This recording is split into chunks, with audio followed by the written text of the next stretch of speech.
December 23, 2023. So, maaga ako kanina na malengke. At syempre, bumili ako ng gulay para i-partner ko dito sa ating hipon. Magsisigang na hipon na naman ako.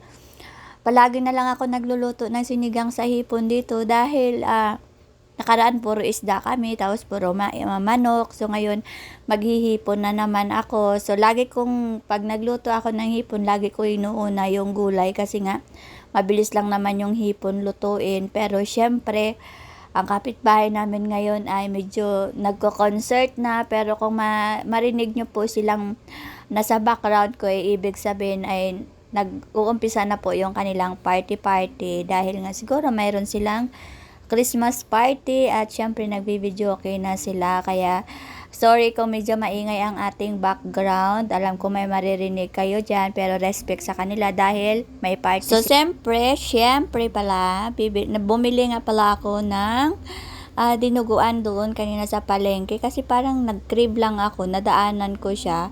Kaya yan, bumili ako, kaso lang parang pakiramdam ko wala siyang suka.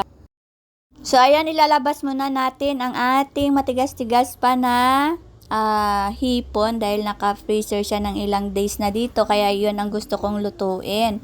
Pero, naka-prepare na dito sa kabilang side ang mga gulay. Nahiwa ko na lahat sila. Yan, nahiwa ko na lahat sila. May mga kangkong dyan. Tapos, mga talong. Tapos, sibuyas kamatis. May siling green, labanos. So, ayan lang yung binili ko kanina sa palengke. At, ilang mga gulay-gulay doon kasi nga magtutugi ako sa Christmas Eve. Yun lang yung ihahanda ko. So, ayan, mayroon na din tayong pangsigang. Ayan, nakabili na ako nakaraan, kaya ready to go na. So, syempre, magpapakulo muna tayo ng tubig at syempre, pag kumulo niyan, ay ilalagay na natin ang ating kamatis, tsaka sibuyas. Siyempre, pag kumulo-kulo na siya at medyo malambot na, ilalagay na natin ang ating mga gulay. Pero habang hindi pa malambot, so magsasaing muna ako. May kaunting bahaw kami dahil palaging may mga tirang kanin sa amin. Pero ngayon, magsasaing lang talaga ako ng 2 baso para maubos agad.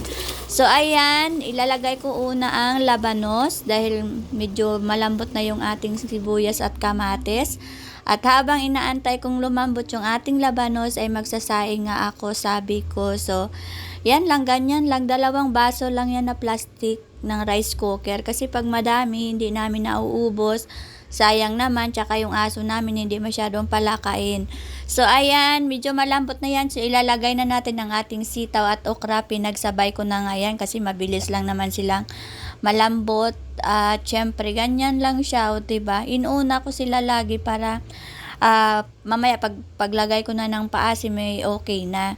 So, ayan, diba, ang sarap niyan dahil purong gulay yan at kakabili ko lang yan doon at mga fresh pa yan. Lumambot na yung ating labanos, sitaw at okra. So, ang isusunod kong ilalagay dito ay ang ating talong. May talong akong maliit na binili din pang dagdag nga gulay. Kasi gusto ko pag nagsigang talaga ako, gusto ko madaming gulay. Hindi ako tumitingin dun sa kung ilang pirasong hipon, ilang pirasong hiwa ng baboy or manok. Gusto ko talaga gulay kasi minsan lang kami nagugulay ng ganito. Hindi nga pala si Kano nito kumakain. Ayaw niya kasi ng shrimp na isisigang na may mga shells pa. Gusto niya yung wala ng shells. Kaya ayun, kami lang siguro kakain nito. Pero dahil wala naman dito yung anak kong lalaki, nandoon kay nanay. So baka mamayang gabi na siya nito kakain. So si Andrea lang at ako yung munang kakain nito, 'di ba? Fully loaded na naman ng saang ng ating gulay. So, ayan, nilagay ko na ngayong ating tangkay ng kangkong dahil malambot na yung mga naunang gulay. So, ayan, i-ready na natin yung ating pampaasim. Mabuti na lang at nang nakaraan yung nag-grocery ako ay bumili ako neto. So, kagabi nakita ko siya at naisipan ko ngayong umaga na magsigang ako kaya ng hipon dahil may hipon ako ditong binili nakaraan. Naalala nyo yung nag-vlog ako. So, ngayon ko pa lang siya lulutuin. So, ayan. So, hindi ko din inuubos agad yung mga pampaasim ko kasi in case na hindi siya maasim, pwede ko pa rin siyang dagdagan. Kaya inuunti-unti ko lang paglagay ng maasim kasi sobrang maasim, sakit din sa tiyan. So ayan, nilalagay na natin yung ating hipon. So ayan, tinanong ko nga nito si Kano kung gusto ba niya na tirahan ko siya ng hipon. Sabi niya wag na daw, lutuin ko na daw lahat. So 11 peraso nga ito yung binili ko karaan kasama ng isda na hindi ko alam ang pangalan. So, ayan, ngayon maluluto ko na din siya sa wakas dahil nga namalingki ako kanina maaga pa.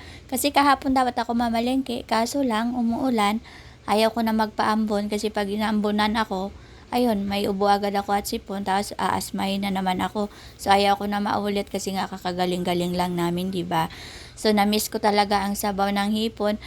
May konting allergy talaga ako sa seafood, kaya pag kumain ako nito pa isa-isa lang, ayun. Tapos puro gulay. Kasi nga pag dinamihan ko naman yung kain ko ng hipon, namamantal ako. Kaya mamaya isa, tapos mamaya ulit isa. So ayan na yung ating hipon, o diba? So ayan, pinapakaluan ko lang siya ng konting-konti. Tapos ilalagay ko na yung ating mga gulay, kompleto na lahat. So luto na rin yung ating sinaing. Ayan, kung nakikita nyo, umuusok-usok pa yan. At nilagay ko ngayong kunting bahaw dyan para hindi naman siya makalimutan. So, ito na yung ating sinigang. So, ready na yan. So, inaantay ko na lang talaga tong dahon ng kangkong na lumambot na siya at ready to serve na. So, 'di ba? Sobrang saglit lang at kung nakita nyo, hindi naman as in latang-lata yung gulay ko. Basta ganyan talaga ako magsigang kapag tawag nun, kapag hipon, inuuna ko yung mga dahon-dahon tapos saka na lang yung hipon dahil pag nalaga mo kasi masyado yung hipon, parang lumiliit, tapos parang alam mo yun, ang tigas na ng laman niya, kaya yan na lang yung ginagawa ko. So ayan, at sana nagustuhan nyo ang ating niluto dahil malamig yung panahon ngayon at maganda talaga to pag tanghalian.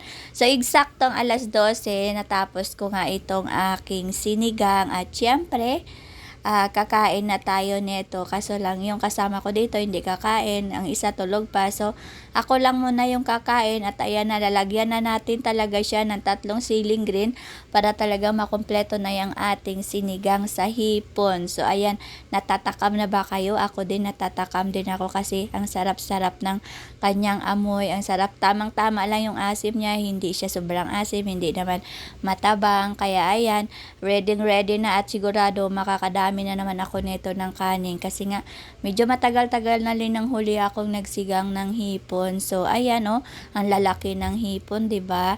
At saka ang tataba ng hipon. So ang sarap talaga nito. Kahit ilang peraso lang yung hipon mo, iba talaga yung lasa ng hipon kumpara sa manok at saka sa baboy. So ayan, luto na yung ating hipon at kakain na ako.